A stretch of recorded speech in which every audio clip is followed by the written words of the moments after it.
Bueno muchachos, vamos a darle inicio a la clase 9 del curso de Python básico. Ya muchachos, pues con esta última charla terminamos de contextualizar todo el curso de Python básico. Aquí vamos a ver la clase 11, 12 y 13 del curso pues que estamos compartiéndoles, ¿cierto? Básicamente vamos a ver la librería NumPy. Allí tenemos pues 9 laboratorios que vamos a estar explorando con algunas funciones usadas comúnmente de la librería. En la clase 12 vamos a ver cómo conectar una nueva base de datos a través de un laboratorio. Vamos a conectarnos a una base de datos existente con SQLite eh, y vamos a crear un libro de Excel a través de alguna librería de Python. Listo. Y por último, vamos a crear un entorno virtual en la clase 13 a través de 4 laboratorios y vamos a ver algunos ejercicios eh, de la web con algunas utilidades como por ejemplo bajar o descargar archivos y procesar HTMLs. Listo. Entonces vamos a proceder a comenzar por acá. Recuerden que la clase pasada habíamos empezado por acá, habíamos terminado el módulo 10 que lo dio Vladimir. En este caso vamos a empezar por acá con la clase 11 con el módulo NumPy. Listo.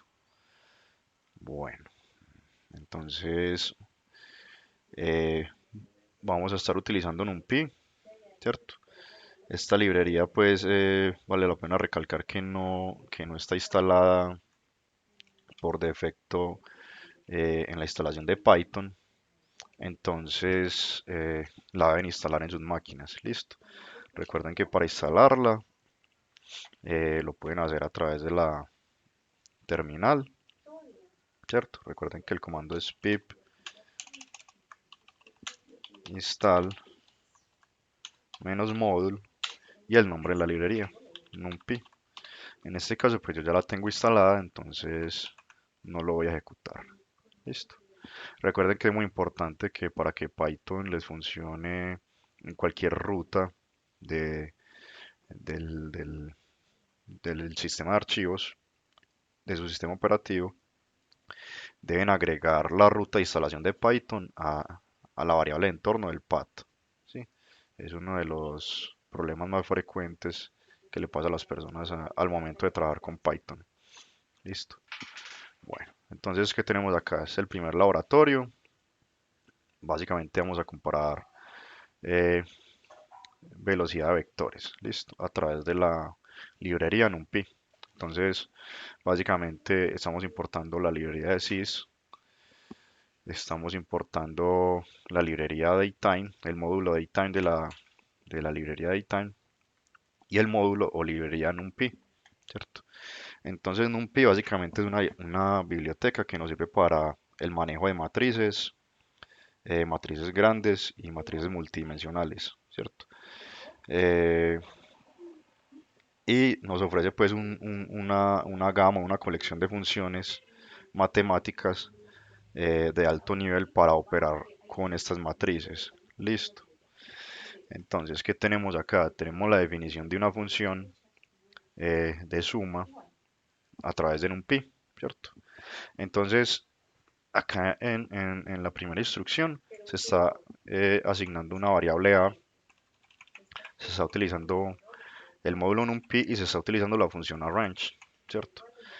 La función arrange básicamente recibe 3 parámetros, ¿cierto? Un inicio, un fin y un incremento. Listo. Básicamente, este inicio o este fin, eh, digamos que son tipos de datos o es la simulación de datos que nos devuelven para que nos devuelva un array. Listo. Entonces,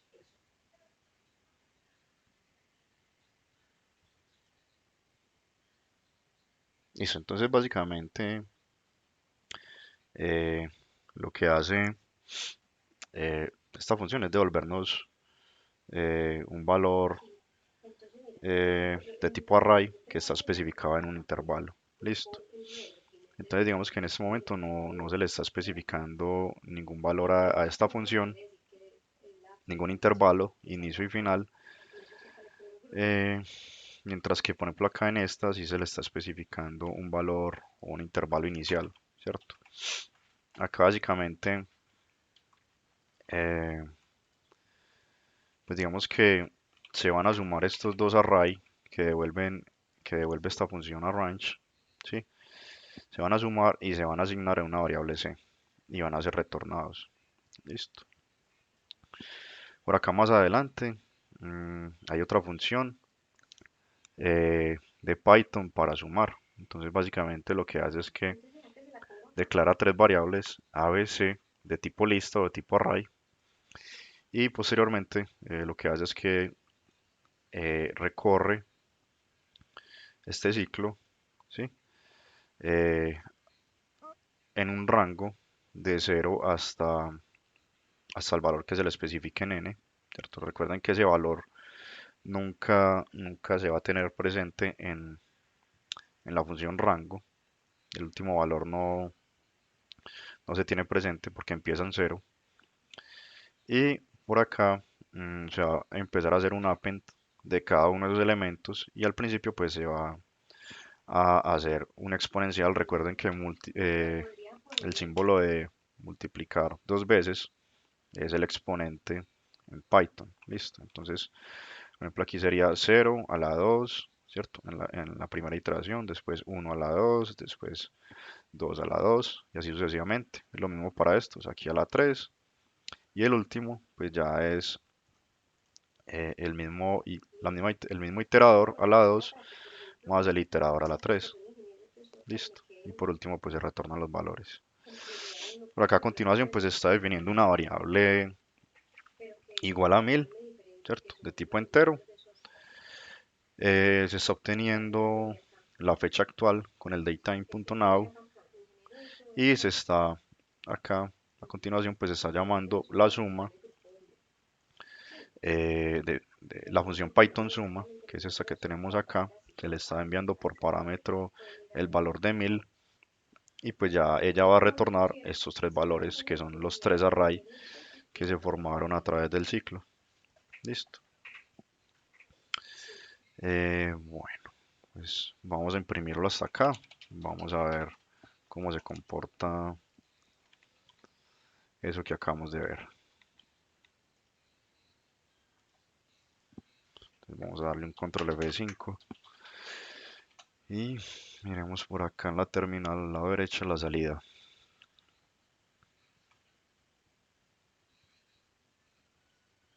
Listo.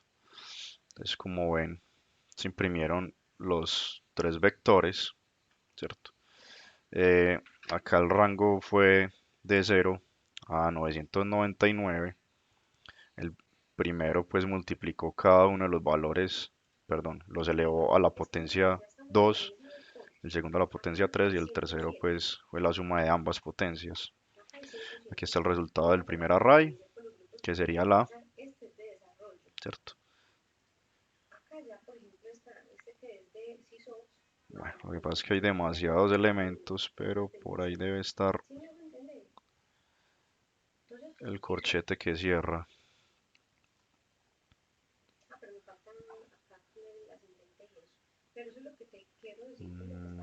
A ver.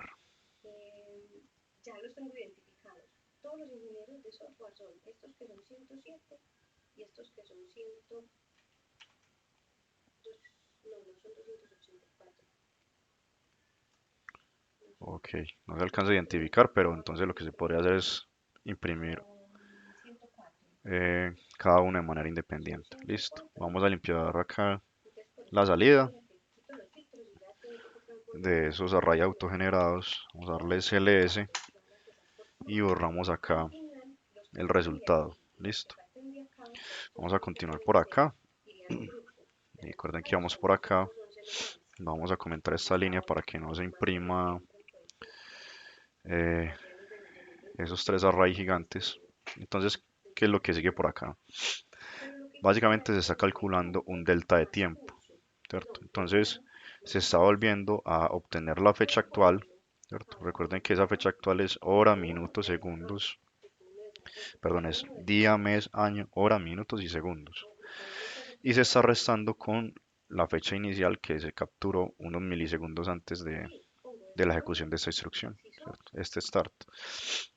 Acá en el delta, pues básicamente va a quedar la resta de de esas dos fechas.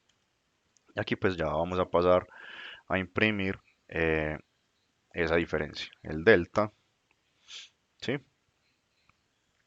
El delta, la diferencia en segundos de esas dos fechas y el delta en microsegundos. Listo. Vamos a hacerlo vamos a ejecutarlo hasta ahí para que vean ese delta. Bueno, entonces por acá el delta básicamente fue este, el delta de la fecha, la resta de las fechas fue esta. Básicamente hay una diferencia por acá en los microsegundos. Por acá en los segundos pues no se alcanza a obtener ningún segundo porque la diferencia fue en microsegundos y por acá ya está la diferencia en microsegundos. Listo. CLS, vamos a continuar por acá el ejercicio. Listo. Por acá se está, eh, digamos que este código se repite, básicamente es el mismo código. Mm, listo, pero básicamente lo que, digamos que lo que se quiere mostrar con estos delta de tiempo es cuánto se está tardando en sumar arrays a través de la función numpy, ¿cierto? Numpy sum, que fue la que declaramos acá, que utiliza esta función arrange, y cuánto se demora hacerlo de manera tradicional a través del ciclo. Listo. Entonces vamos a ejecutarlo y vamos a ver el delta de tiempo para esta función numpy. Vamos a darle control F5.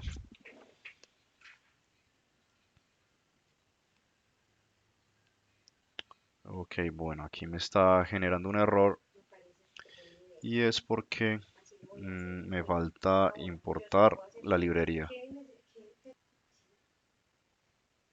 Ah, no, perdón muchachos. Aquí básicamente el error me está diciendo missing required argument start, ¿cierto? Al menos acá en la función numpy yo tengo que especificarle un argumento de inicio para que él me pueda generar un, un array a través de un intervalo de valores. En este caso, pues el valor inicial será el parámetro que se le envía a través de esta función. Entonces vamos a borrar acá y vamos a volver a ejecutar.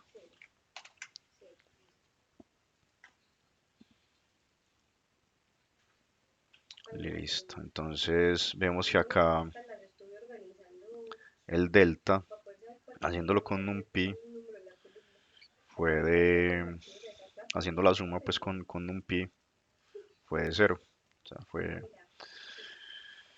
eh, fue mucho más rápido que hacerlo de la manera tradicional. Entonces, digamos que la implementación de las funciones de NumPy están muy optimizadas para todo este tema pues de manejo de vectores y de matrices y de operaciones entre ellos. Entonces, para que tengan presente la existencia de este módulo y, digamos, las ventajas que ofrece y la velocidad pues de ejecución que tiene. Bueno, muchachos, entonces en este segundo laboratorio vamos a ver cómo guardar el contenido de un array como texto en un archivo CSV. Listo. Entonces, por acá en la primera línea estamos importando numpy, ¿cierto? Y vamos a ver la función asArray. Básicamente lo que hace es que convierte una entrada de tipo array en un array. Ya lo que se retorna acá es un array. Vamos acá a imprimir a, type a. Listo. Vamos a por acá borrar la terminal y vamos a ejecutar esta impresión. Listo. Entonces, viene que por acá, él lo que hizo fue que esta entrada la convirtió en un tipo de dato numpy ndArray, que básicamente es el tipo de dato array de la librería numpy. Listo. Bueno, vamos a continuar por acá mirando las otras funciones. Entonces, esta otra función, saveText de numpy, básicamente lo que hace es que guarda eh, el contenido de un array como texto en un archivo. En este caso le estamos diciendo que el archivo tiene una extensión en formato CSV. Listo. Le estamos diciendo que el contenido que va a almacenar es este array de tipo numpy y que va a delimitar esos valores por coma, los va a separar por coma. Listo. Vamos a ejecutarlo hasta acá y vamos a mirar la salida de este archivo. Vamos a darle acá un control F5 y vamos a mirar que por acá, en la raíz del proyecto, él generó eh, un archivo CSV con los valores especificados en el array.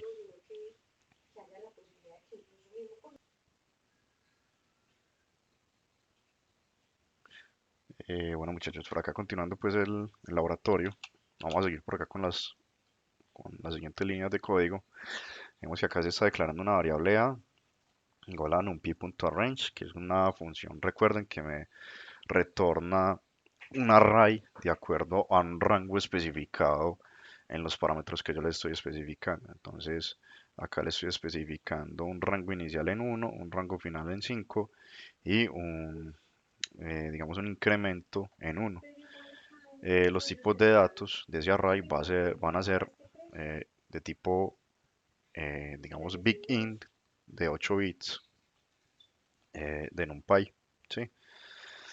Eh, bueno, aquí pues en la variable b se está haciendo exactamente lo mismo, pero se están elevando esos valores al cuadrado y en la c se están elevando esos valores a la 3. Listo. Por último, se crea un array d, que sería la suma del b y del c. Listo. Bueno, continuando por acá más adelante, te está creando un nuevo array de arrays, ¿cierto? Sería este array que contiene todos estos arrays que definimos en la línea 7 a la 10. Listo. Eh, por acá, como les mostré ahorita, el tipo de dato es ndArray, o sea, un array de numpy. Y se va a almacenar por acá por medio de la función saveText de numpy, el array j, que es el array de arrays de numpy, en el archivo guardar-03 con extensión .csv. Listo.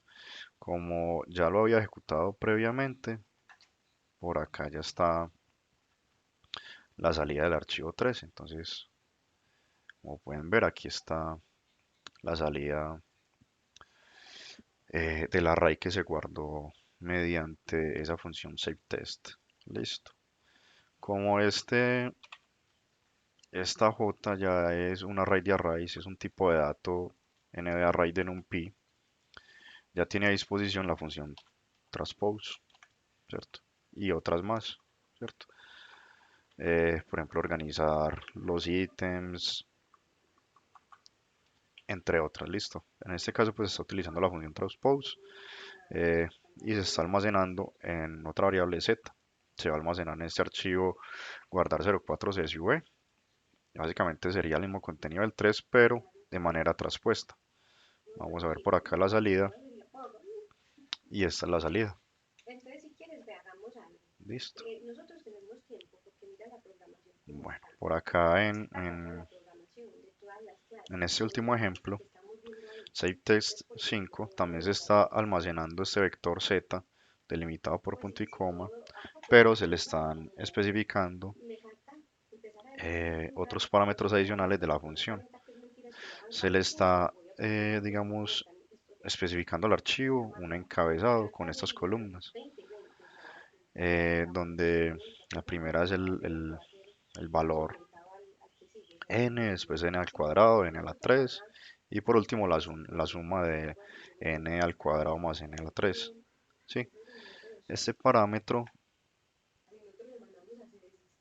este parámetro, pues digamos que básicamente nos formatea el valor que se va a almacenar en el archivo, ¿cierto? El FMT, Format Specification Mini Language, básicamente pues digamos que tiene eh, por acá unas letras para nosotros especificar el formato de ese contenido. Entonces, por ejemplo, con la I, que es la que estamos utilizando en el ejemplo, estamos especificando que el formato sea un formato decimal, un entero de tipo decimal. Por acá, por ejemplo, con la E minúscula o la E mayúscula, eh, se especifica ese contenido en notación científica. Por ejemplo, acá con la F sería un decimal con punto flotante y entre otras. Ya digamos que todo depende pues de la necesidad del programador. Por acá pues está en la documentación de NumPy la especificación de cada uno de los parámetros de la función SafeTest. Listo. Acá pues estamos utilizando la mayoría de ellos. Nos hizo falta pues de pronto el footer y el comentario y el encoding que también es muy importante, ¿cierto? Es recomendado utilizar el UTF-8 porque abarca pues más cantidad de caracteres especiales que el ANSI. Listo.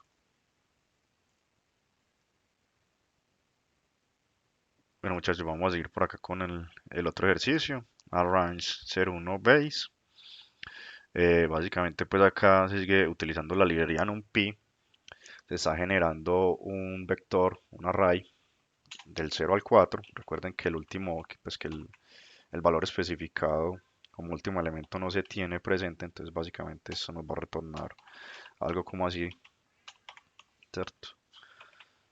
Eso es lo que hace la range. Aquí simplemente le estamos especificando el rango inicial, no le estamos especificando un rango final ni un incremento, entonces por defecto él lo va a hacer de uno en uno. Listo. Por acá estamos imprimiendo ese array, la longitud de ese array, ¿sí? Y el tipo de dato que es un array de tipo NumPy. Vamos a ejecutarlo hasta ahí. Vamos a comentar ese segmento de código. Vamos a borrar la terminal CLS y con control F5 vamos a ejecutar.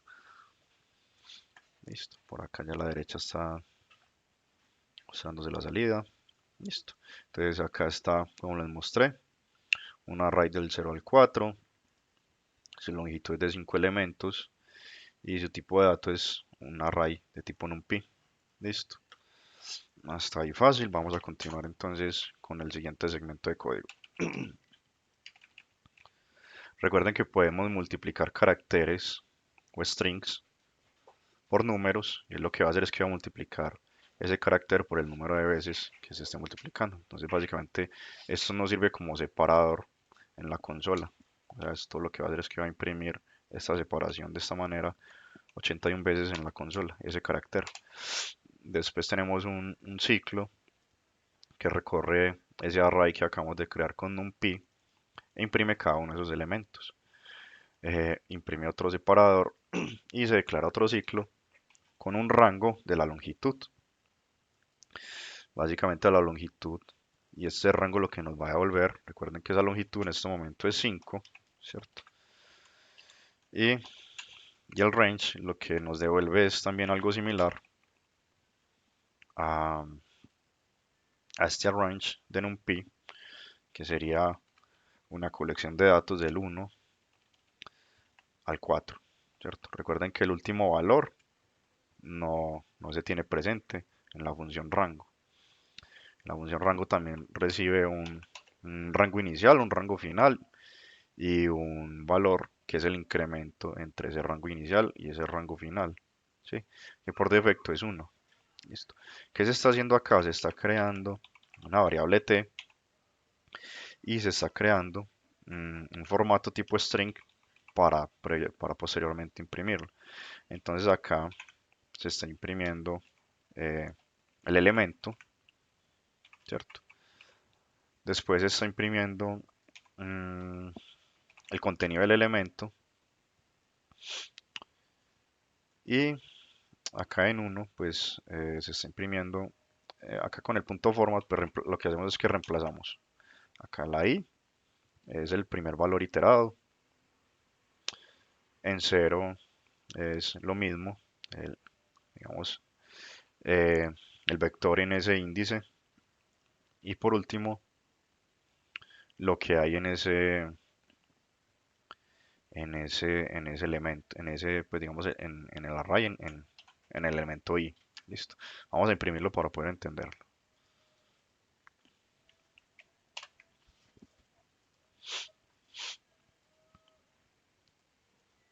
Bueno, entonces por acá, el primer for imprimió los elementos del 0 al 4, ¿cierto? Que eran los valores que tenía el array que generó este arrange. Y acá, pues, digamos que se está haciendo algo similar, pero ya a través de la función range, que es la función eh, nativa de Python para crear, digamos, colecciones a través de un rango de, pues estipulado por nosotros, ¿cierto? En este caso, pues va de 0 a 4 y aquí está la manera en cómo se está imprimiendo el formato. Entonces, el primer elemento es 0, a en 0 es 0, a en 1 es 1, en fin, listo. Muy sencillo. Vamos a continuar con el otro laboratorio. Por aquí pues hasta ahora nada nuevo de las funciones de NumPy. Ya habíamos utilizado la range. Creemos que la utilidad de este arrange es similar a la del rango. Listo. En Python tradicional. Por acá tenemos un laboratorio de creación de parámetros. En este laboratorio básicamente se está importando NumPy, está definiendo una variable desde igual a 10, otra variable hasta igual a 34 con un incremento de 3. Listo. Entonces básicamente eh, con el NumPy arrange se está especificando la creación de un array de 10 a 34 sin incluir el 34 eh, con un incremento de 3. Listo. Por acá se está imprimiendo el array de tipo NumPy, su longitud y su tipo. Listo. Eh, por acá se están imprimiendo los elementos de ese array y por acá en este for pues se está haciendo el mismo ejercicio del laboratorio anterior, eh, en el cual ya no se le está especificando un solo valor, sino que se le está especificando como parámetro. Ah, bueno, no, si se le está especificando, digamos, la longitud del resultado de este array, que en teoría debería de ser el mismo resultado de ambos ejercicios, de este segmento de código y de este segmento de código. Entonces es como para que puedan ver que con ambos se puede hacer exactamente lo mismo. Listo, vamos a darle control F5, vamos a mirar la salida por acá a la derecha, la terminal, y vemos que se generó un intervalo del 10 al 31. Recuerden que el 34 no se incluye porque es el último valor, no lo toma la función, y fue aumentando sus valores con un incremento de 3 en 3. ¿Sí? Por acá está el array, su longitud es de 8 elementos y es un array de tipo numpy n de array. ¿Sí? Por acá se está imprimiendo pues ya de una forma más elegante con el uso de la función range, que es la función pues tradicional del lenguaje. Listo. Vamos a ver por acá un tema del rango, pero en reversa, ¿cierto? Ya con valores negativos. Entonces yo también puedo generar un array eh, de manera, digamos, en retroceso. Entonces, por ejemplo, acá mi valor inicial es 100 y mi valor final es menos 100. Y su incremento va a ser de menos 15. Listo. Este ejercicio pues es muy similar a los dos anteriores, entonces no me voy a detener mucho a explicar las líneas de código porque ya las tenemos interiorizadas, entonces simplemente vamos a ejecutarlo.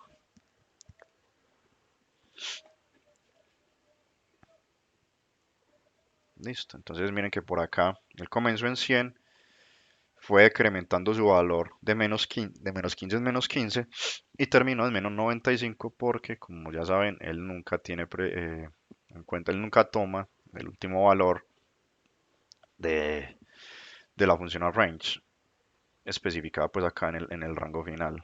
Listo. Acá igual, lo mismo pero con la función tradicional range. Se imprime de una manera pues más elegante. Y eso es todo. Listo. Vamos a borrar la consola para que continuemos por acá. Eh, con el tipo de dato. Mm, Por acá vemos que podemos obtener el tipo de dato de este array numpy a través de esa propiedad de, de type. ¿Sí? Recuerden que antes lo hacíamos a través de la función type, que la trae Python instalada en su instalación pues por defecto, en sus librerías. NumPy nos ofrece esta propiedad de los objetos tipo n de array. Listo.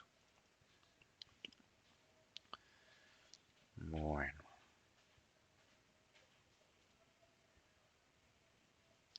Bueno, pero aquí vemos una diferencia y es que la función type nos devuelve la clase o el tipo de dato del objeto como tal, que en este caso es un numpy n de array, ¿cierto? Y este objeto n de array punto de type nos devuelve los tipos de datos que tiene almacenados este array, ¿cierto? Pues en este caso pues tiene los valores enteros,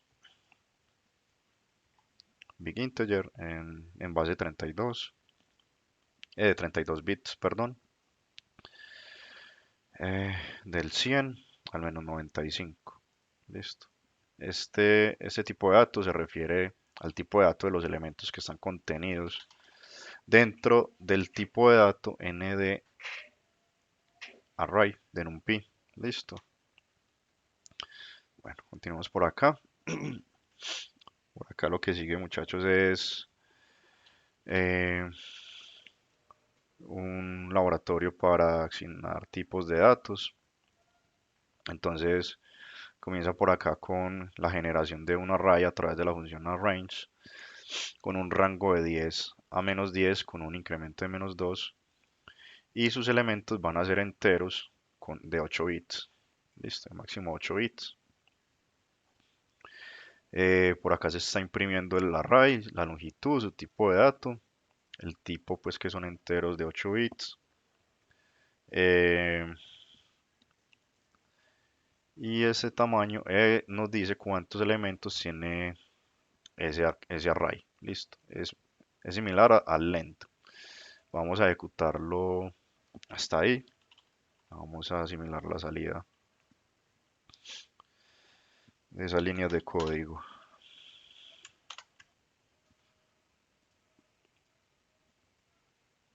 Listo. Entonces ya por acá en la terminal, miren que él generó un array del 10 al menos 8. ¿Sí? Porque aquí le especificamos que Su rango inicial es 10 y su rango final es -10, pero recuerde que nunca toma este valor que se especifica, sino que toma el penúltimo valor decrementando eh, de a -2 en -2. Entonces 10 -2, 8, -2, 6, -2, 4, así sucesivamente hasta el -8. Ese array tiene 10 elementos. Su tipo es de NumPy ND Los tipos de datos que almacena ese array son de tipo entero, de 8 bits, y su tamaño, o la longitud de ese array, es de 10, que es exactamente lo mismo que nos ofrece este length. Listo. Continuamos por acá, donde se declara otro array B, similar, pero ya con enteros de 64 bits. Por acá pues está imprimiendo exactamente lo mismo y pues vamos a ver la salida.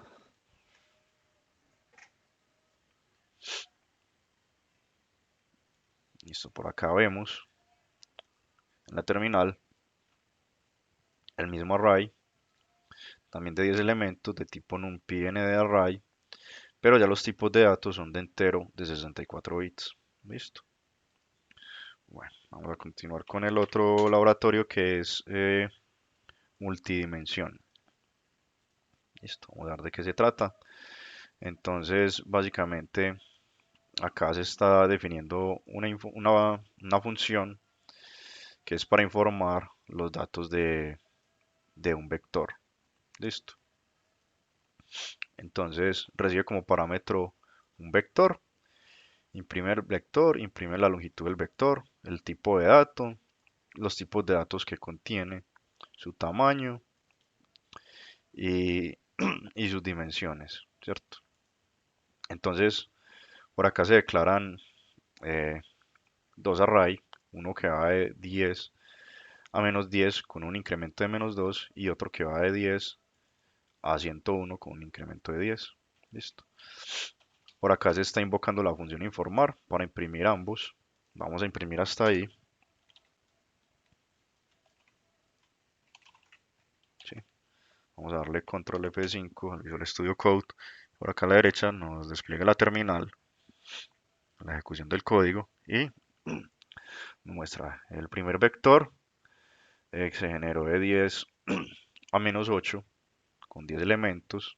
Es de tipo NumPy ND Los tipos de datos que están contenidos son enteros de 8 bits.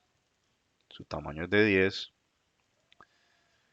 y eh, es de una única dimensión. Es un solo vector de 10 elementos, ¿cierto?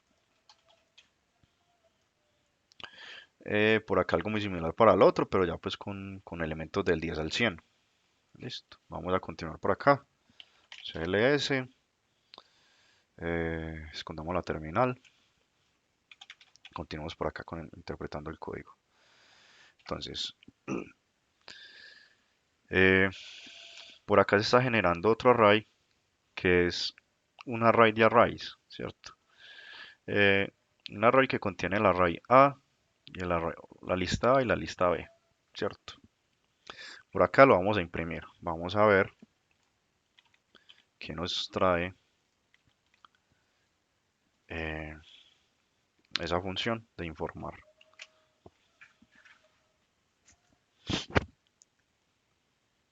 Listo. Entonces por acá está la salida. Básicamente tenemos un array de arrays. Ya tenemos uno y tenemos otro en su interior. Tenemos que tiene dos elementos que son los dos arrays. Es un tipo NumPy de array. Contiene enteros de 16 bits. Vemos que uno contiene enteros de 8 y el otro de 16, pero cuando, digamos, se genera un array nuevo a partir de dos arrays de tipo entero, él toma el entero mayor para poder incluir los elementos del array con mayores bits o mayores, sí, mayores dígitos. Mm, su tamaño es de 20, ¿cierto? Su tamaño, digamos, su cantidad de elementos es de 20. Miren que acá la función length nos dice, eh, él tiene dos elementos de tipo array, pero la función size nos dice cuántos elementos tiene el vector. Tiene, digamos, la unión de todos los vectores de tipo entero de 16. En este caso, pues son 20. Listo. Y por acá, eh, la propiedad shape nos dice que eh, tenemos, digamos, dos dimensiones, o sí, que el vector es un array de arrays, que contiene dos arrays y cada uno de esos arrays tiene 10 elementos. Listo. Vamos a continuar por acá. Por acá hay un ciclo en el cual se está imprimiendo ese vector m. eh, Se está obteniendo la dimensión, que es una tupla de 2,10, ¿cierto? Acá, 2,10. Se está imprimiendo esa dimensión y por acá esa dimensión está diciendo, yo tengo dos filas que son dos arrays y dos columnas que son sí, las posiciones o los elementos de cada uno de esos arrays.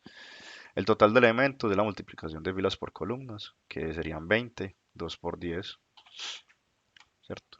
Por acá se imprimen las filas por separado, las columnas y el total de las columnas, de los elementos, perdón, por acá. Listo.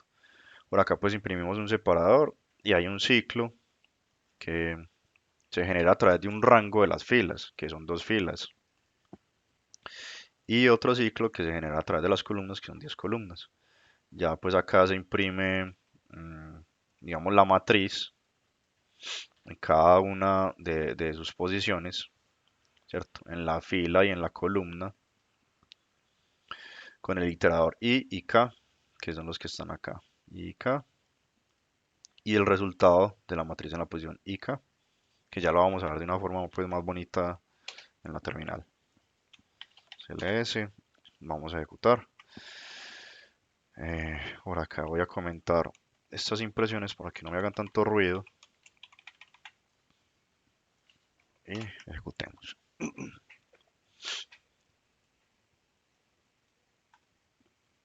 Listo. Entonces tenemos el primer vector, el segundo vector con sus elementos, ¿sí? Eh,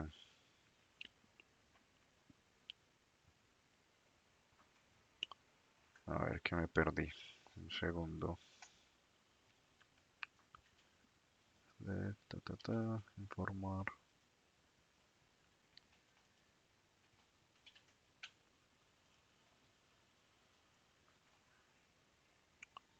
Ok, vamos por acá. Y vamos por acá, la dimensión. Entonces, tenemos que la dimensión es de dos filas por dos columnas, ¿cierto? Dos filas, dos columnas, en total 20 elementos. Y por acá está la impresión de la matriz en la fila 0, eh, en la columna 0, 1, 2, 3 hasta la 9, y en la fila 1, en la columna 0 hasta la 9, ¿sí? Mm, bueno, pues ahí tenemos ya una colección de datos de tipo matriz. Vamos a seguir por acá. Esto es una matriz de 2 por 2. Eh, Perdón, de 2 por 10. Dos filas, 10 columnas. Listo. Ahora vamos a ver por acá mm, otro laboratorio donde se crea una, un array de 3 por 3 tuplas o vectores, por decirlo así. Listo. Entonces, aquí se está declarando el primer array, el segundo y el tercero. Listo. cada uno pues con valores diferentes, incrementos diferentes, ¿cierto? Vamos a imprimir hasta ahí los tres.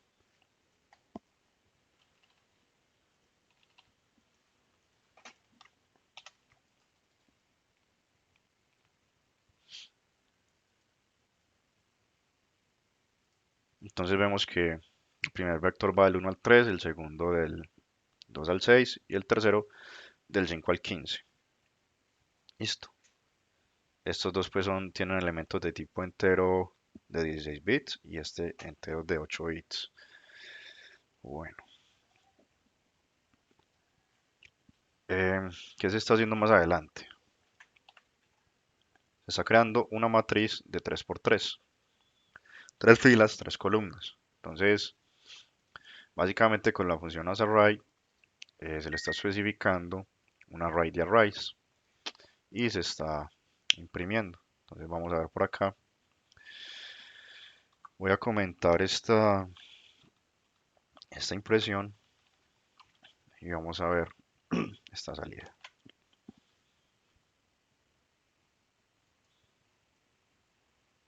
Listo, entonces por acá ven que tenemos ya una matriz o un vector de tres elementos, de tres arrays. Listo. Tenemos tres elementos, tenemos un array de arrays de tipo NumPy array. Sus tipos de datos son enteros de 16. Internamente existen 9 elementos de tipo entero de 16 bits y es de 3 por 3. Listo, tres filas, tres columnas. La anterior recuerden que eran dos filas, 10 columnas. Bueno, muchachos, si quieren profundizar más en NumPy, pues por acá está la documentación está la página oficial de numpy.org. Eh, Ahí les dejo pues los enlaces, en caso pues de que requieran utilizar la librería para, para su día a día.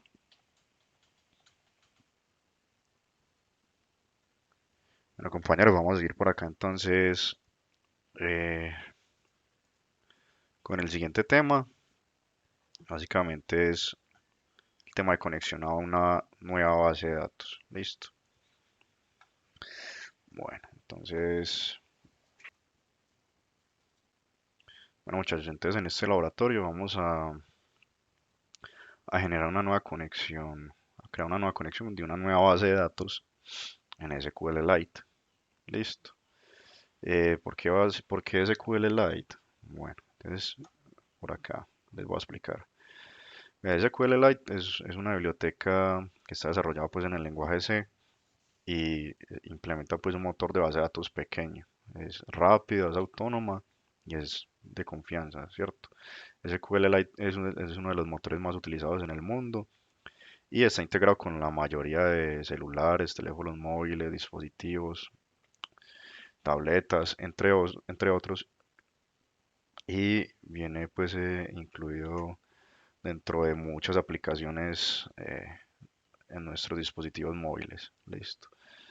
Eh, digamos que por acá también dice que es famoso por su gran característica de configuración cero.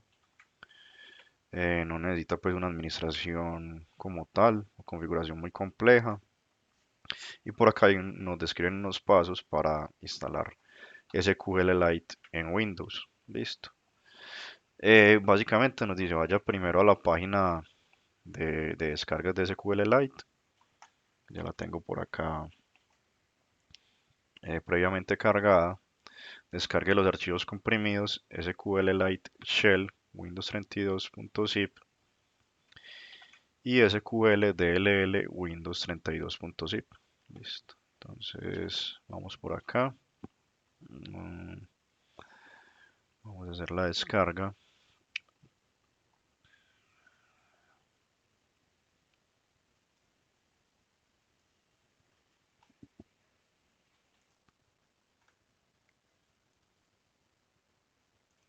Entonces, básicamente lo que hay que descargar son esos precompilados binarios de Windows para la versión de 64 bits o para la versión de 32. Listo. Yo descargué el de 64. Ya lo tengo por acá descargado y descomprimido. Básicamente son estos dos archivos, SQLite 3.def y SQLite 3.dll. Entonces, básicamente nos dice, paso 3, creé una carpeta en el disco C llamada SQLite. Listo. Entonces vámonos al disco C, creamos la nueva carpeta SQLite y ponemos estos archivos descargados allá.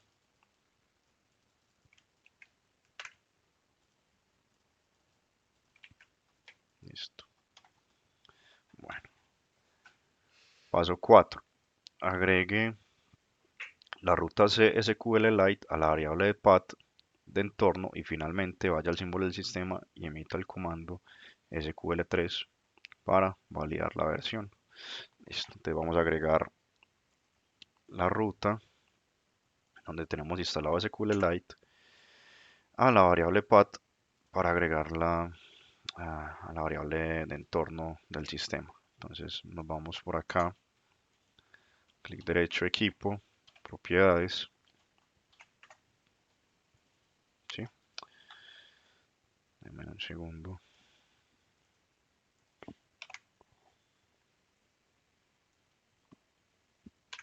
Vamos acá a configuración avanzada del sistema. Esto se debe hacer con un usuario administrador para que lo tengan presente, en caso de que no tengan permisos. Bueno, entonces por acá vamos a variables de entorno y vamos a editar la variable path. Listo, le vamos a decir editar y vamos por acá a agregar una nueva variable que es la ruta de SQLite. Esto para poder utilizar SQLite en todo el sistema de archivos de Windows. Listo. Vamos a hacerlo por acá también. Path, editar. Vamos a decirle que una nueva, aceptar y aceptar. Listo. Vamos a abrir CMD.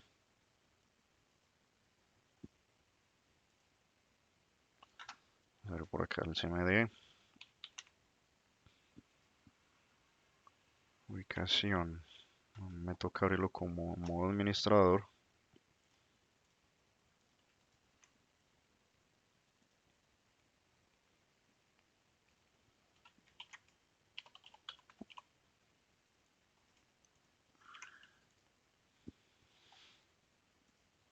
Listo. Y vamos a ejecutar el comando SQL Lite. SQL. Ok. Todavía no me reconoce el comando. SQLite 3.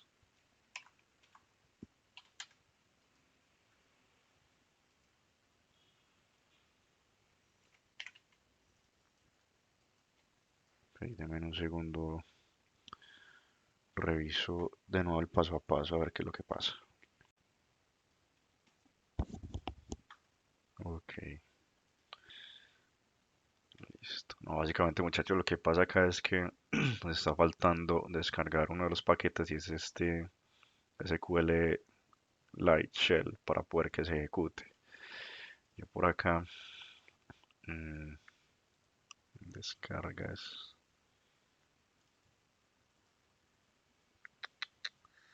descargas, ya lo descargué. Básicamente el por acá trae el SQLite.exe, que era el que nos estaba haciendo falta acá. Listo.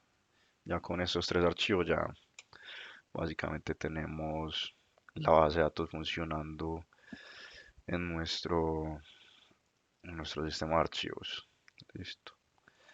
Básicamente cuando nosotros creamos la base de datos, él crea un archivo, que en este caso es este prueba.01db. Él crea la base de datos, la crea en un archivo.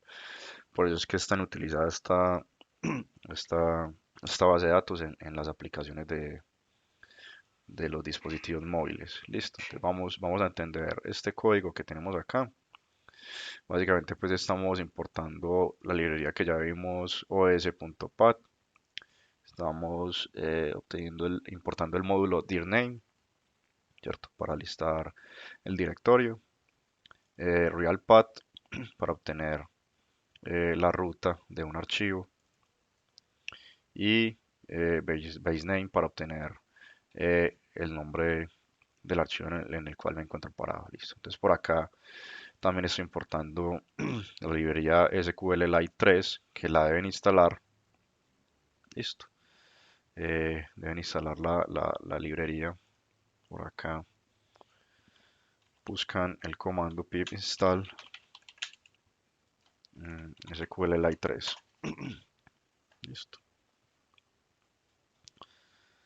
Vamos por acá a la página oficial de Python pip.org project de SQLite y por acá pues está el comandito de instalación. Simplemente se van a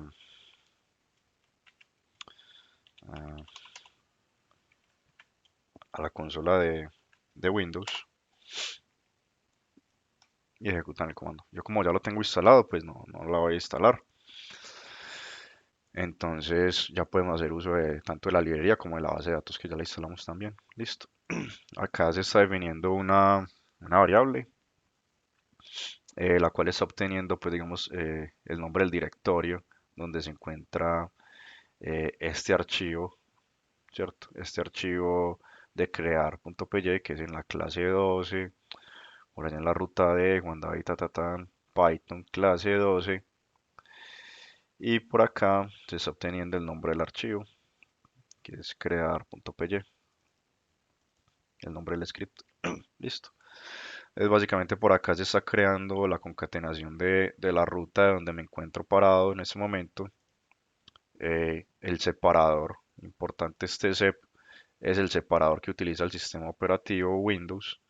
Entonces, él obtiene el separador, el- pues de acuerdo al sistema operativo en el que estemos trabajando, y el nombre que le vayamos a poner al archivo de la base de datos. En este caso se va a llamar prueba-01.db. Listo.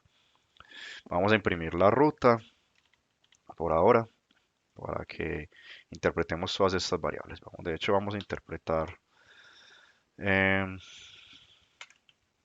las variables por separado. Listo. Entonces, vamos a ver qué nos trae cada una de estas sentencias. Entonces, primero vamos a ver qué nos trae el real path, el archivo, pues también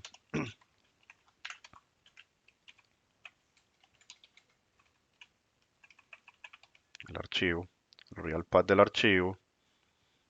eh,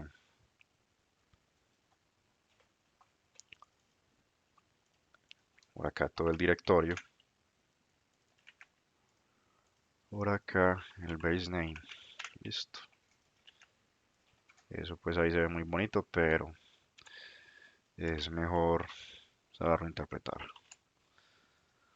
Listo. Y la ruta de la base de datos. Vamos a ver entonces cómo se forman.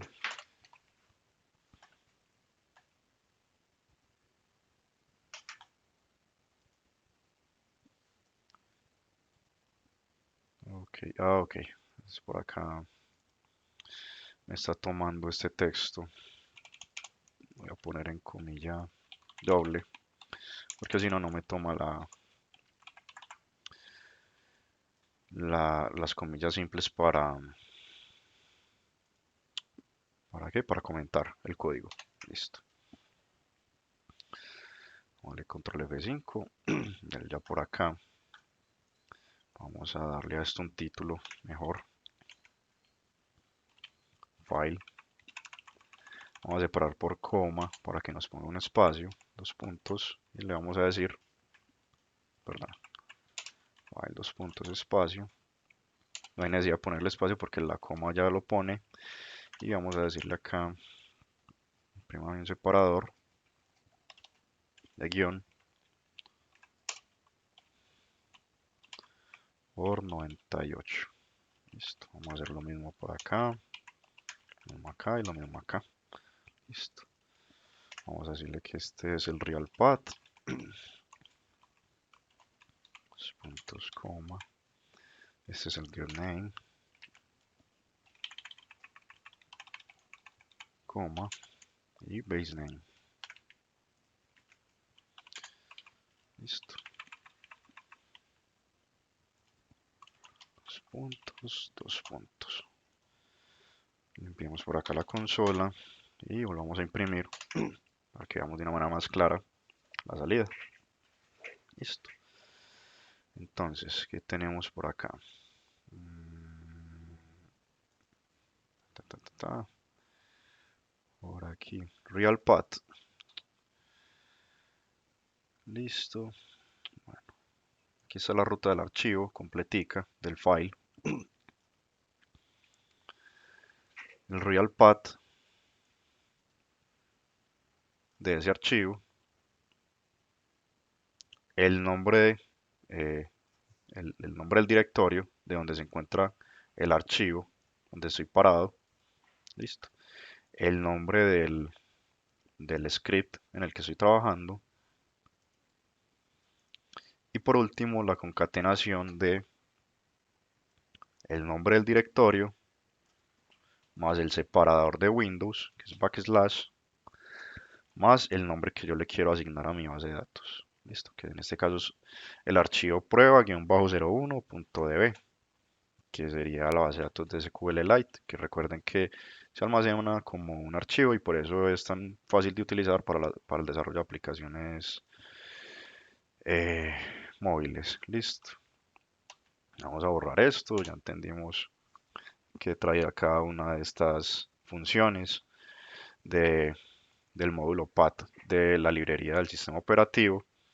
Y ahora vamos a interpretar el código que está por acá adelante. Entonces, tenemos una variable conexión que básicamente está haciendo uso de, de la librería de SQLite, la cual tiene un método de conexión que recibe como parámetro la ruta de donde se encuentra la base de datos, que ya la acabamos de ver por acá en la salida.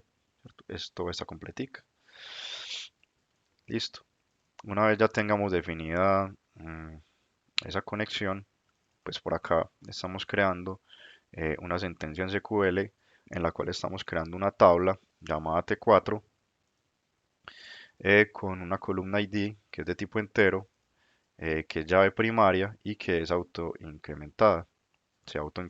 Digamos que los valores de esa columna se van a generar de manera autoincremental. Listo. Una fecha de creación que es de tipo timestamp y tiene un valor asignado por defecto que es la fecha actual. Listo. Y un texto que es de tipo texto. Bueno, por acá básicamente se abre un cursor para abrir la conexión a la base de datos.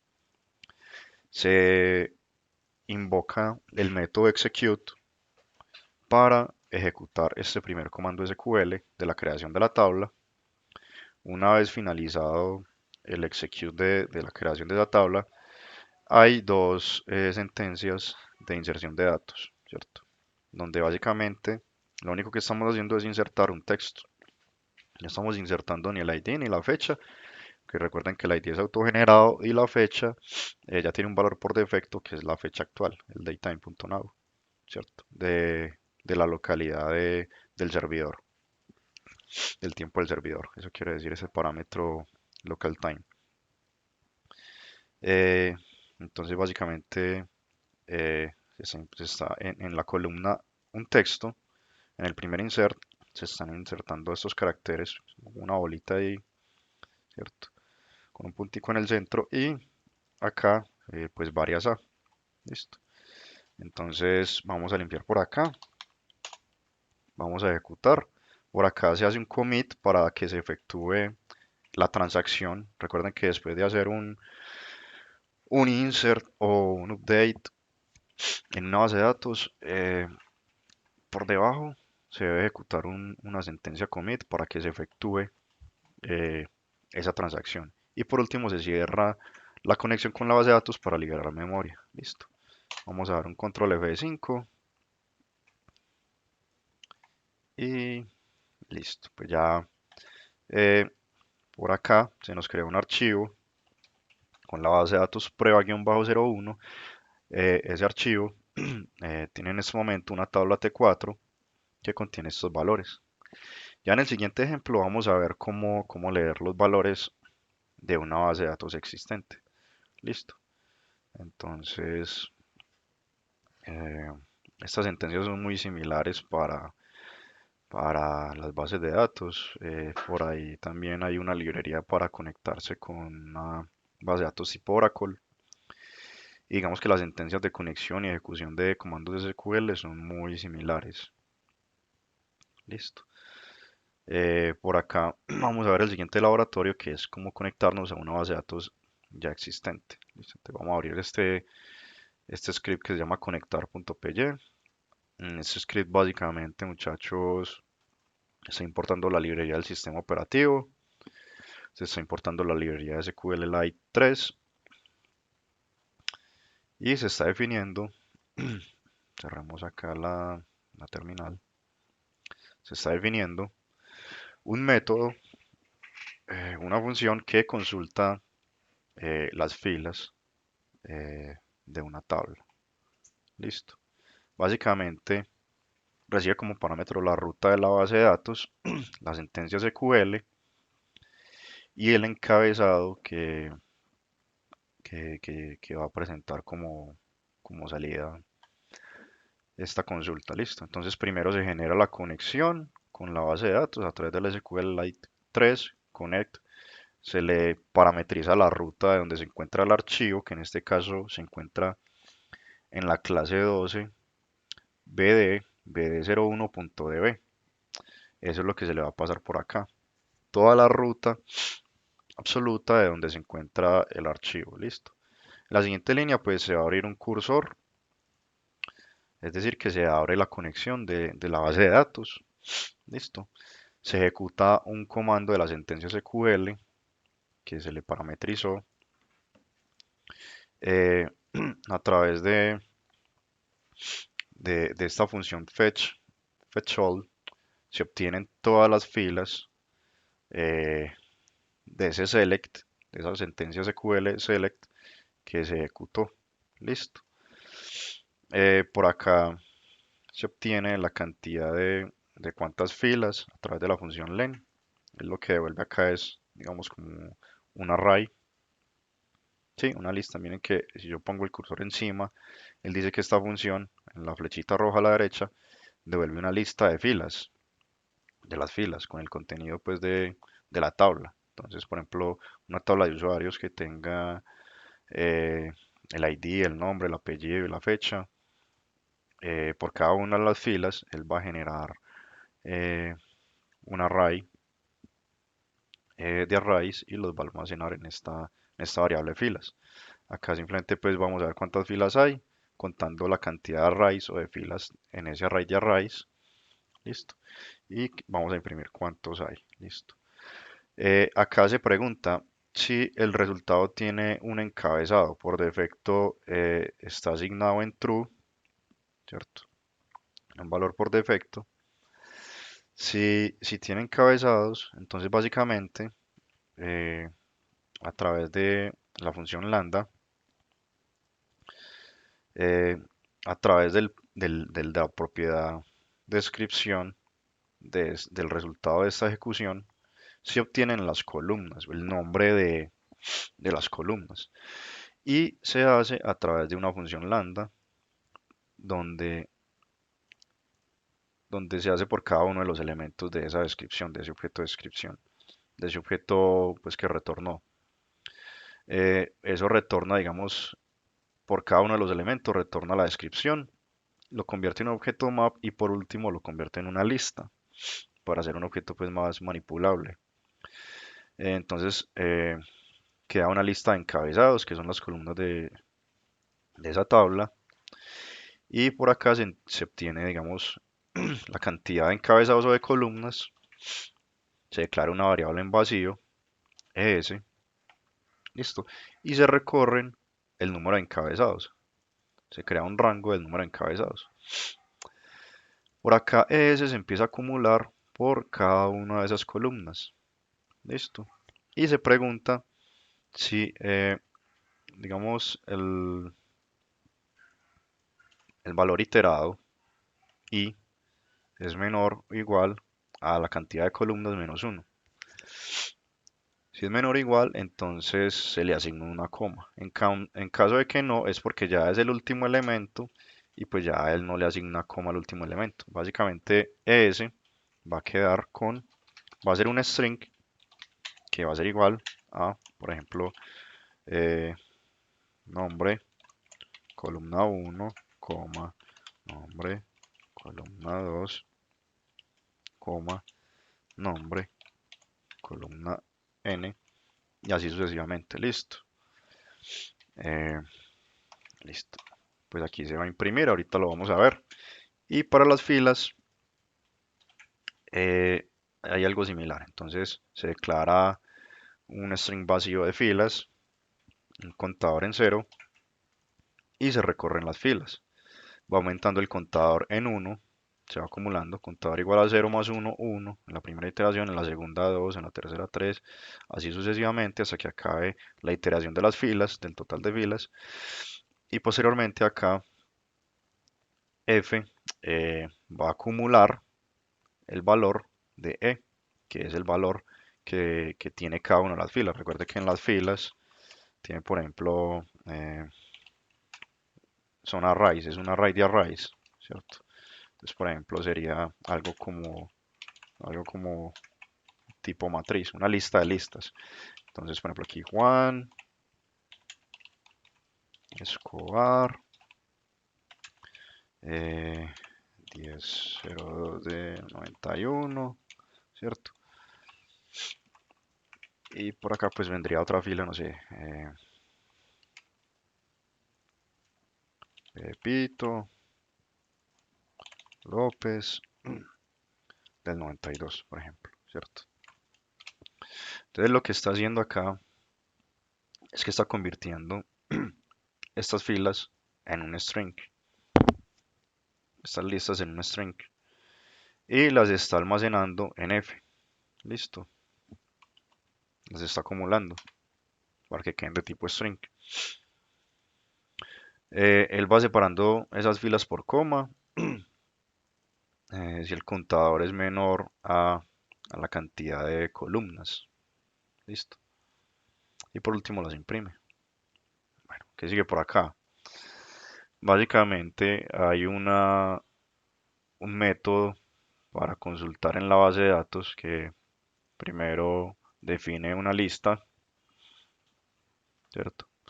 A esa lista le hace un append con una sentencia SQL que es seleccioneme todo de la tabla colores. Después hace otro append de otra sentencia SQL que es seleccioneme todos los colores donde el ID del color sea mayor que 5. Después donde sea mayor que 300 y después seleccioneme todos los colores donde el color contenga la letra A, ¿sí? Y acá igual, pero donde el color, perdón, contenga la letra E. Y acá seleccioneme todo de la tabla B fechas. Listo. Bueno, entonces por acá se están obteniendo el número de las consultas de esa lista. Se está obteniendo la cantidad de consultas. Y por acá se está imprimiendo, perdón, se está haciendo un recorrido de la cantidad de consultas. Se recorre cada una de las consultas y se almacena en una variable sentencia, ¿cierto? O sea, en la primera iteración sería select asterisco from colores, después el select asterisco from colores where ID color mayor que 5, ¿cierto? Eso va a ir quedando acá en sentencia. Posteriormente pues imprime lo que hay en la posición i más 1 y con, eh, se rellena a la derecha con el largo de las columnas y se imprime un separador de 54 más. Se imprime la sentencia y por acá se consulta el muestreo de las filas. ¿Listo? Mejor dicho, básicamente acá ya se ejecuta la consulta en la base de datos. Esa consulta se ejecuta por medio de esta función que imprime por acá al final las filas. Al principio pues imprime los encabezados y después imprime las filas. Listo. Ya vamos a ver cómo se ejecuta todo este código que estoy explicando. Listo. Vamos por acá. Por acá hay una función principal en donde se definen las rutas que se requieren para ejecutar em, todas las funciones. Entonces, la primera función que se va a ejecutar es esta de consultas. ¿Sí? Miren que consulta recibe como parámetro la ruta de la base de datos. Por acá el consulte muestre filas también recibe la ruta de la base de datos más la sentencia del select de cada una de los elementos de esa lista que está iterando en este for. Y bueno, entonces por acá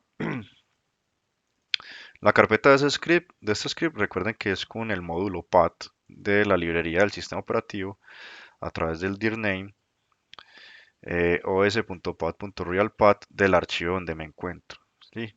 Esto lo que va a hacer es que me va a devolver el directorio del archivo en el que me encuentro. O sea, ahora en este momento me encuentro en el conectar.py. Él me va a devolver la ruta hasta la carpeta que lo contiene, que es 01 conectar base de datos de la clase 12. Listo.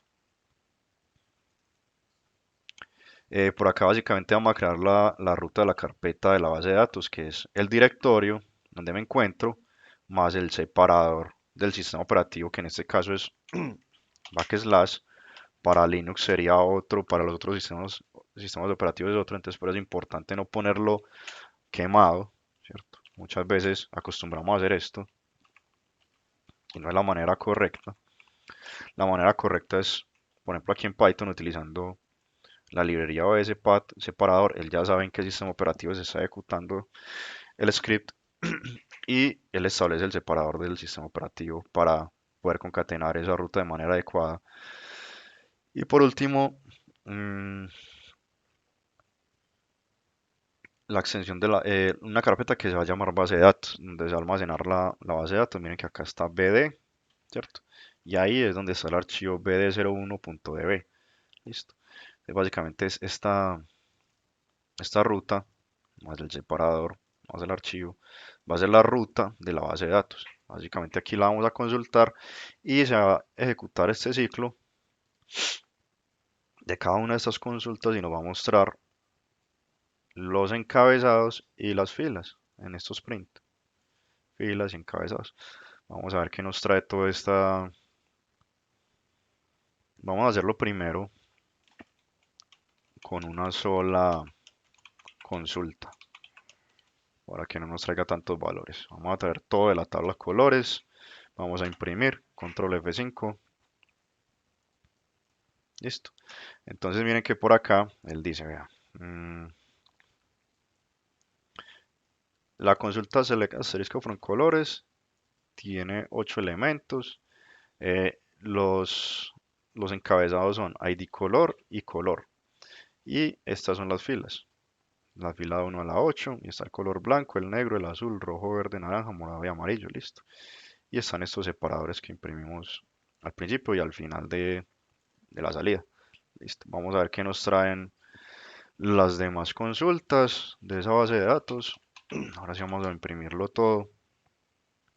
Vamos a darle acá un CLS para limpiar la consola y vamos a dar un control F5 para mirar las otras salidas. Listo. Bueno, aquí tenemos lo de los colores. Aquí tenemos el color donde el ID es mayor que 5, entonces tenemos el 6, 7 y 8, solamente tres elementos, porque recuerden que eran 8. ¿cierto? Entonces el 6, el 7 y el 8. Acá tenemos donde el color sea mayor, el ID del color sea mayor que 300, pues no tenemos ninguno porque solamente tenemos 8 IDs del 1 al 8. Por acá donde el color contenga la letra A. Listo, entonces en el blanco, en el azul, en el naranja, en el morado y en el amarillo. Miren que no importa que la letra A esté en mayúscula. Para SQLite no importa que acá la letra está en minúscula o mayúscula. Listo. Por acá otro like. Select asterisco from colors where color like E. O sea, los colores que contengan la letra E. Por ejemplo, el negro tiene la letra E. El verde la tiene dos veces. Y no tenemos más. Y trajimos todo de la tabla fechas. Tiene 5 elementos. Tiene un ID, tiene una fecha en un formato corto y una fecha 2 en un formato largo con hora, minutos, segundos. El año, el mes, el día, hora, minutos, segundos. Segundos desde 1070. Esto es algo similar a una tabla de tiempo, una dimensión de tiempo que se trabaja mucho en las bases de datos de dimensionales o de inteligencia de negocios. Y listo, muchachos. Bueno, vamos a seguir entonces por acá con el siguiente ejercicio. Eh, ya vimos las formas de cómo conectarnos de cómo crear una base de datos SQLite, cómo instalarla y cómo insertar valores, cómo crear una tabla y cómo traer datos de una base de datos tipo SQLite. Listo. Vamos a seguir por acá entonces con otros ejemplos de Excel y Python. Listo. Vamos a explorar la librería XLWings. Listo, que es una librería que nos sirve para todo el tema de manipulación y creación de archivos de Excel desde Python. Listo. Entonces, en este laboratorio pues vamos a crear un nuevo libro a partir de esa librería y estamos utilizando del módulo OSPath el módulo separador y lo estamos bautizando con la letra S. Listo, recuerden que esto es ponerle un alias al módulo. Lo mismo con el datetime, estamos de la librería datetime, import datetime, estamos utilizando el módulo datetime y lo estamos apodando DT para abreviarlo. Y estamos importando XLWings, perdón, y lo estamos apodando XW. Entonces vamos a crear un objeto de tipo libro, un nuevo libro, ¿cierto? Entonces básicamente XW tiene un método que se llama book. Él acá pues va a retornar un objeto de tipo book. Miren que él ahí muestra eh, que es una clase de tipo book. Listo. Esa clase de tipo book tiene un método ya por acá, una propiedad, perdón, que es cheats, que son las hojas del libro. Y esas cheats tienen un método que es add, ¿cierto? Para agregar una hoja al libro. Entonces en este caso se le está poniendo el nombre otra. Listo, otra hoja. Por acá, básicamente estamos haciendo referencia a una hoja. Entonces w.cheats, la hoja otra. Entonces la estamos almacenando en esta variable. Sencillo, listo. Vamos a escribir ahora en las celdas de, de esa hoja. Entonces ya hemos capturado esa hoja y a través de un ciclo que va de 2 a 102 con incremento de 1, o sea, hasta 101, porque el 102 no lo toma, él va a generar un rango, ¿cierto? Un rango, por acá se está definiendo un string con la letra A más eh, los valores que se generen del 2 al 101. Entonces aquí va a quedar un rango eh, de la hoja, perdón, de la hoja otra. Aquí va a quedar el A1, la columna, la celda A2, ¿cierto? Todas esas celdas de la hoja, punto value, ¿cierto? Aquí lo que él está haciendo es, por cada iteración está seleccionando el rango A1. Entonces él dice, en la celda A1, póngame, acá dice que empiezan 2, ¿cierto? El 2, ¿cierto? Después en la segunda iteración va a decir, en la celda A2, póngame el valor 3. Y así sucesivamente hasta la hoja, hasta la celda, perdón, A 101. Listo. Que va a ser igual a 101. Eso es lo que se está escribiendo ahí. Listo. Entonces, hasta ahora pues sencillo el ejemplo. Eh, por acá vamos a guardar el libro.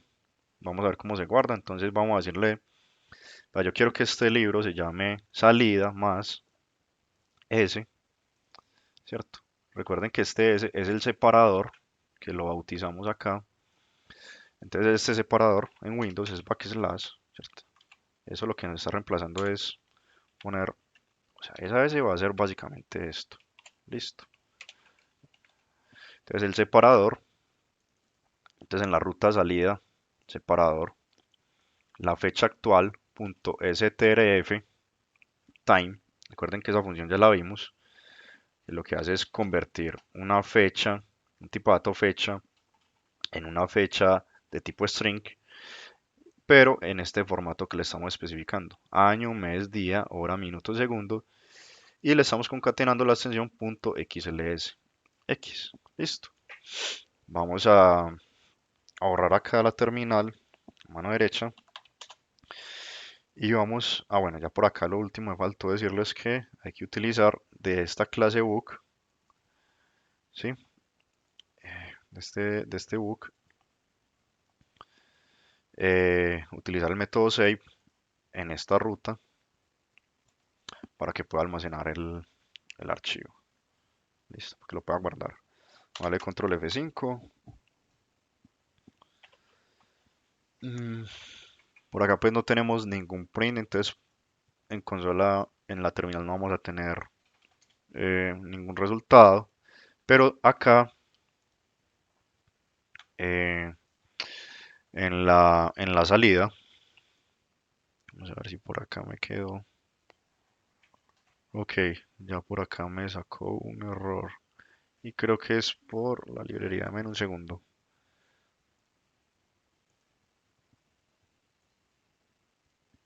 Bueno, no. Por aquí ya estaba el archivo, muchachos. Recuerden que él empezaba en 2 y terminaba en 101.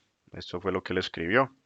Me sacó un error por acá, curiosamente, que me decía que eh, el libro que está intentando guardar tiene el mismo nombre de otro libro que está abierto.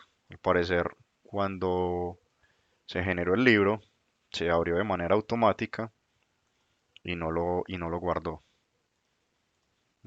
Vamos a volver a intentar.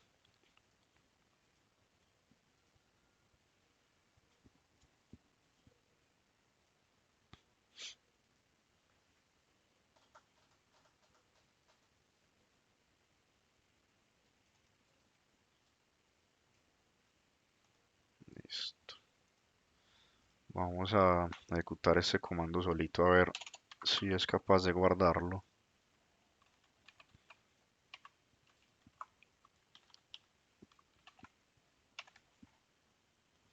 Vamos a... Ok, a ver.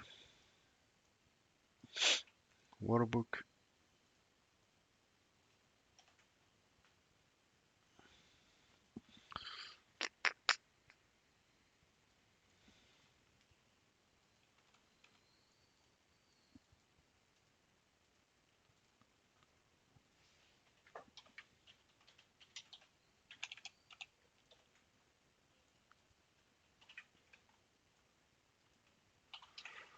A ver en qué momento lo está abriendo.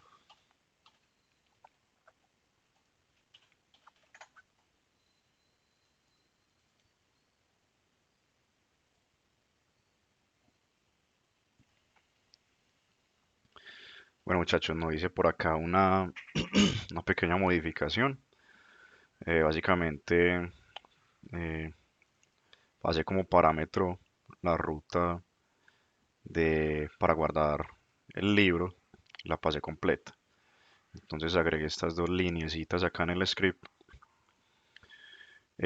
más un nuevo directorio salida, más lo que ya teníamos, pues que era un separador, más ese formato de fecha y la extensión .xlsx. Listo. Entonces aquí pues si ejecuto el script, eh, básicamente vamos a tener ya almacenado el libro en la ruta en la que estamos, por acá en, en salida. Actualmente estamos sobre este directorio. Aquí está eh, el archivo que se acaba de generar con la fecha actual. ¿Sí? Démosle un segundo que cargue.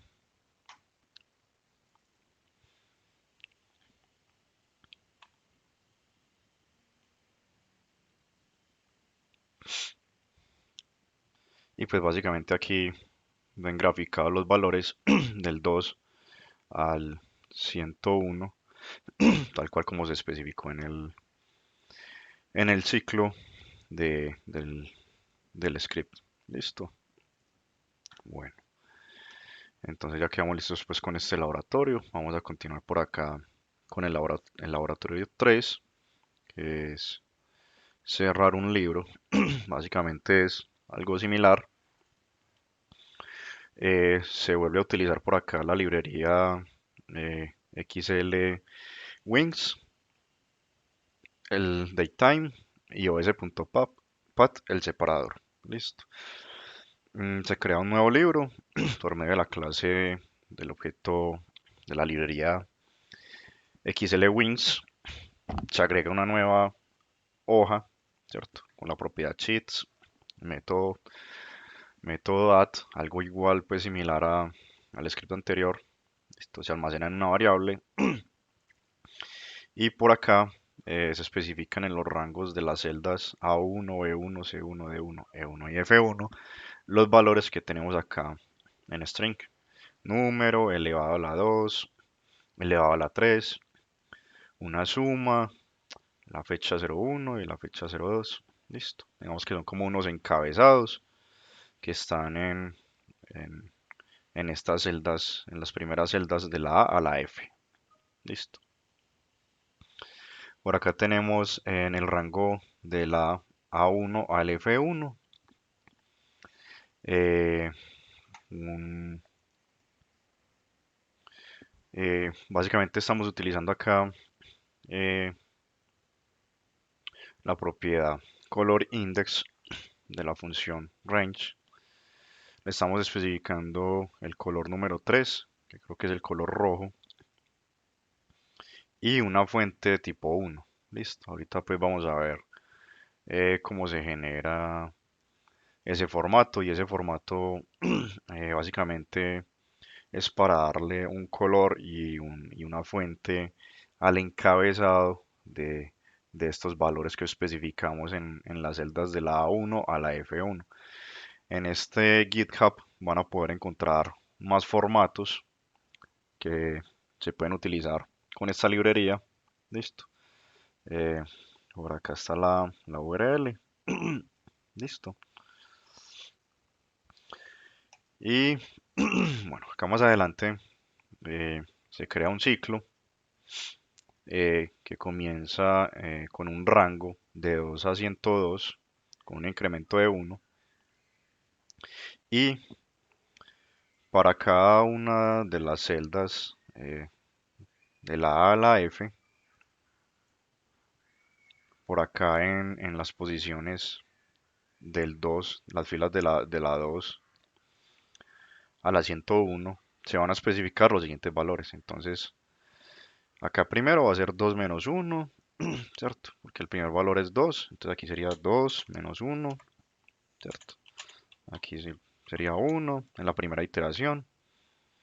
Aquí pues sería el resultado de esta operación que es 2 menos 1, es decir, 1 elevado a la 2, ¿sí? Después, por acá, va a ser lo mismo, 1 elevado a la 3, pero elevado a la 3, ¿cierto? Por acá va a haber una suma eh, del valor que se esté recorriendo en el ciclo. En este caso, pues la primera iteración es el 2, ¿cierto? Va a ser la suma de... Se está utilizando aquí la función de suma de Excel y se está sumando la celda B2 con la C2. Listo. Por acá en la celda E2 se está obteniendo la fecha actual con la función de Excel now. Y acá en el último rango de F, para cada una de esas filas, de la 2 a la 101, se está obteniendo la fecha, pero la fecha de Python. Listo. Por acá pues tenemos un guardado del libro. Aquí vamos a tener el mismo inconveniente del guardado, entonces voy a hacer la modificación.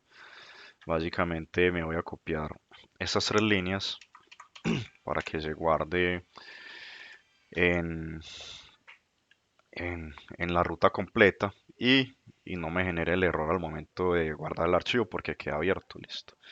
Vamos a, por acá, perdón, por acá vamos a borrar esta línea que ya está declarada en la variable guardar libro.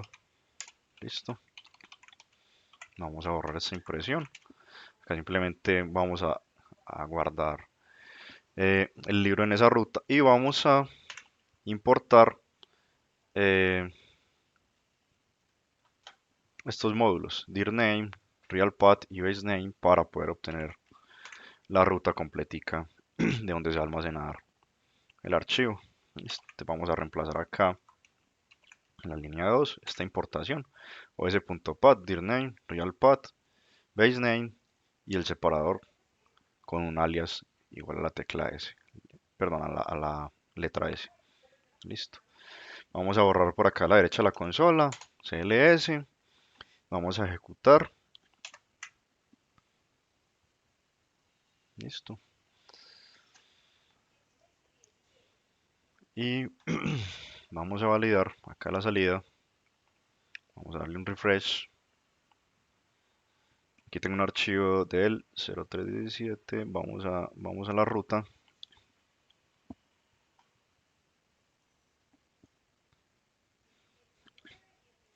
Y vemos que aquí está el archivo que generó nuestro script. Listo. Por acá tenemos los números del 1 al 100, ¿cierto? La potencia a la 2, ¿cierto? 2 a la 2, la potencia a la 3, la sumatoria, ¿cierto?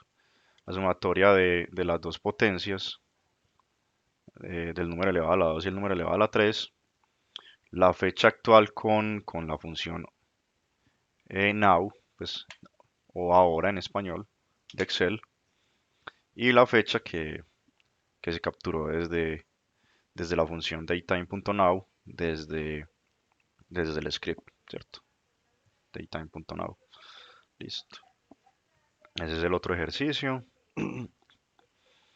Por último, vamos a ver este ejemplo para abrir y leer un archivo. Listo.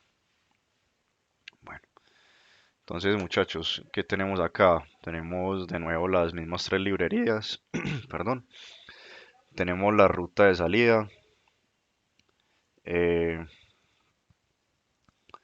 por acá estamos creando un libro en esa ruta que básicamente pues creo que nos va a generar el mismo problema, pero vamos a ensayar, vamos a ejecutar.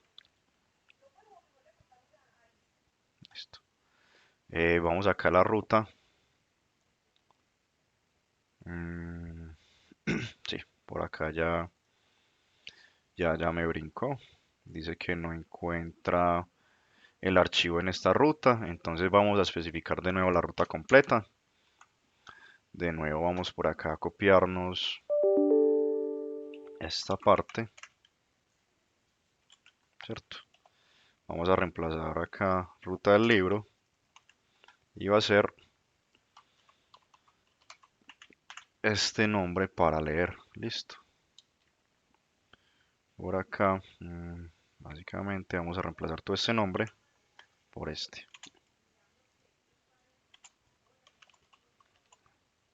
Listo. Ruta del script.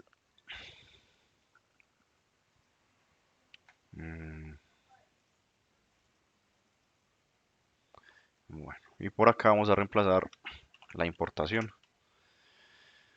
de los módulos de la librería os.pat. Listo. Ahí ya resolvió. Listo. Antes de ejecutar vamos a entender el código primero. Entonces se va a crear un libro, pero decía como parámetro la ruta en la cual se va a crear ese libro por medio de la librería XLWings. Se va a crear una hoja adicional a la que ya trae por defecto el Excel, que es la hoja 1. Se va a crear una hoja llamada otra. Listo.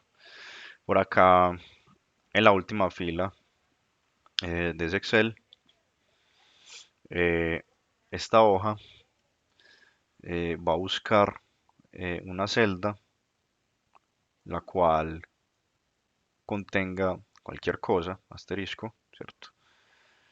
Y, y básicamente lo que estamos haciendo aquí, muchachos, es obtener eh, la última fila del contenido que haya en ese archivo. Entonces, si tenemos este Excel, la última fila sería la 101, ¿cierto?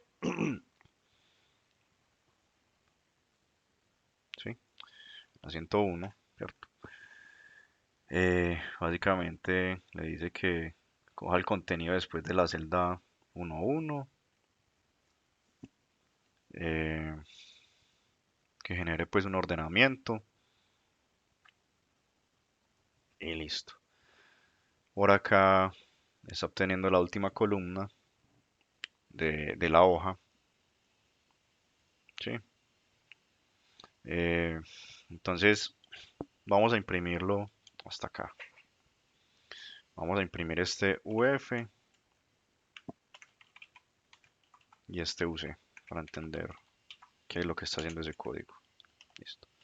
Sale un print. Vamos a comentar esta parte.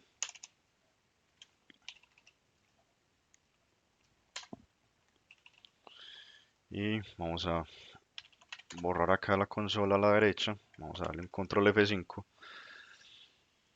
Vamos a observar acá la salida de este print.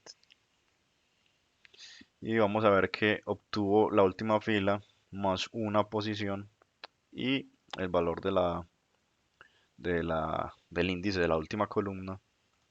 Entonces, la última fila es la 101 más una posición 102 para poder generar el rango más adelante. Y tenemos 1, 2, 3, 4, 5, 6 columnas más 1. ¿Sí? ¿Por qué más 1? Para poder acá más adelante, a través de un rango, vamos a borrar este print, poder recorrer ese contenido de la hoja. Listo, entonces miren que acá este for está recorriendo las filas de la 1 a la 102, ¿cierto? Recuerden que el rango nunca coge el último dígito, la última eh, sí, décima del valor entero que se le especifica acá. Entonces le estamos especificando 102, él va a llegar hasta el 101. Listo. Por eso es que le estamos sumando acá una cifra de más. Y lo mismo con las columnas. Pues tenemos 6 columnas, pero tuvimos que sumarle una. El rango pues va a ir de 1 a 7, pero realmente va a llegar hasta 6. Listo. Devolvamos este código. Listo. Básicamente acá se está generando un string format eh, donde se está cogiendo,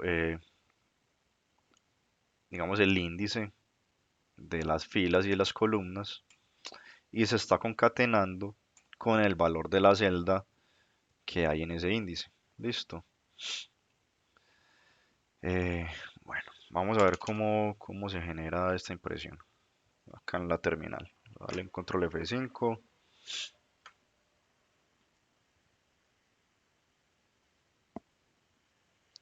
Entonces, si vemos, este es el contenido del archivo, ¿cierto?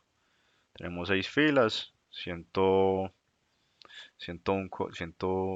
filas, perdón, 6 filas, 6 columnas, perdón. Y por acá se está imprimiendo el índice y el valor asignado a cada una de esas filas y columnas del Excel. Listo.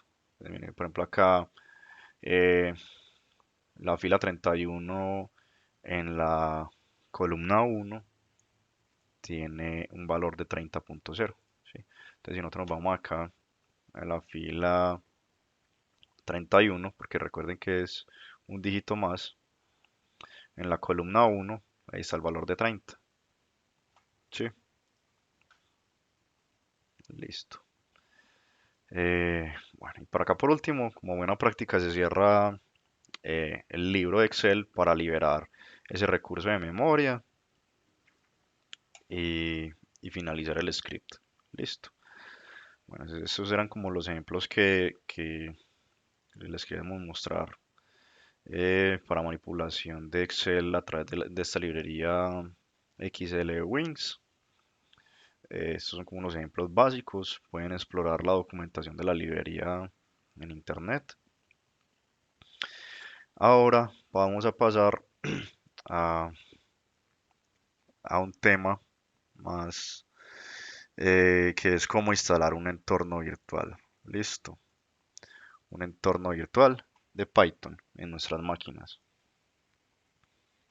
Listo, entonces, primero que todo, muchachos, ¿qué es un entorno virtual de Python? Pues básicamente un entorno virtual de Python, digamos que es un mecanismo que nos va a permitir gestionar los programas y los paquetes de Python sin necesidad de tener permisos de administrador en la máquina.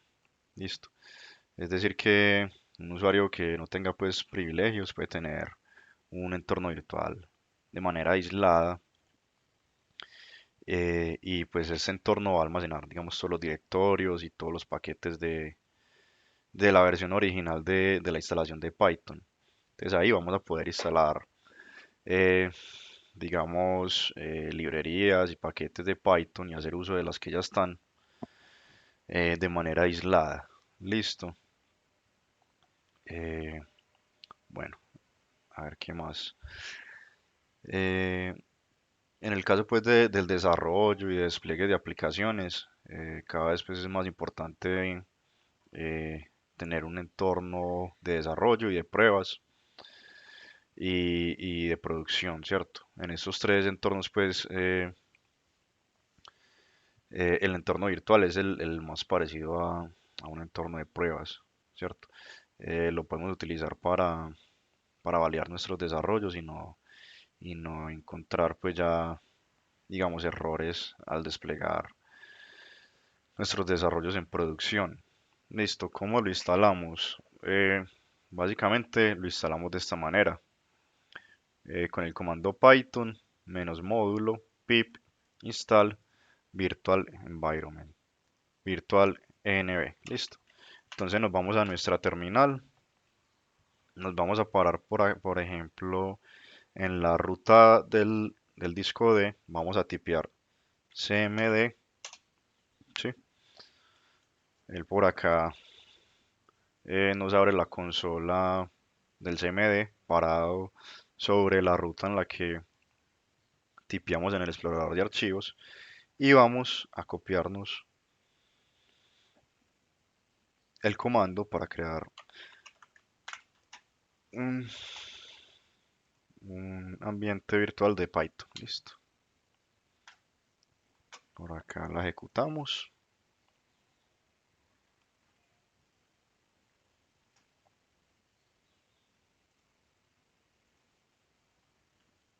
Listo. Entonces él ya está empezando a a copiar los archivos, a descargar las librerías de Python y a instalar Python en esta ruta. Listo. Eh, Vamos a revisar. Listo, entonces por acá muchachos, lo que acabamos de hacer fue primero instalar el entorno virtual. Entonces, básicamente ejecutamos este comando: python-m pip install virtual environment. Listo. El segundo paso que vamos a ejecutar es crear el entorno virtual. Listo.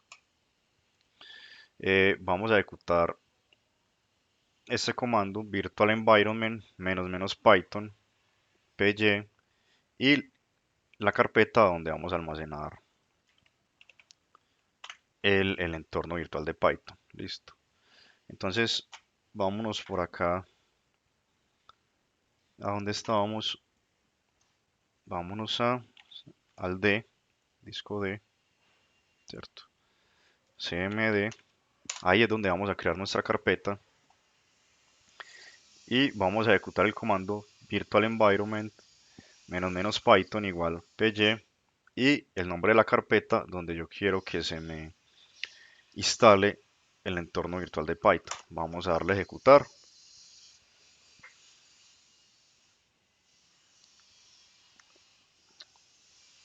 Listo.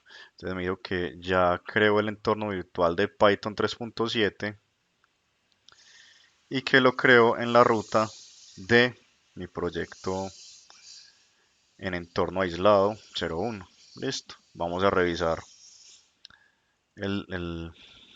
acá estamos en el D y aquí vemos la carpeta que se acaba de crear y como bien ven acá, pues acá están ya todos los archivos, paquetes, librerías y demás de la instalación de Python.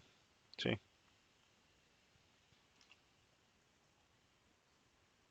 Listo. Ahí ya creamos nuestro entorno virtual eh, en esta carpeta.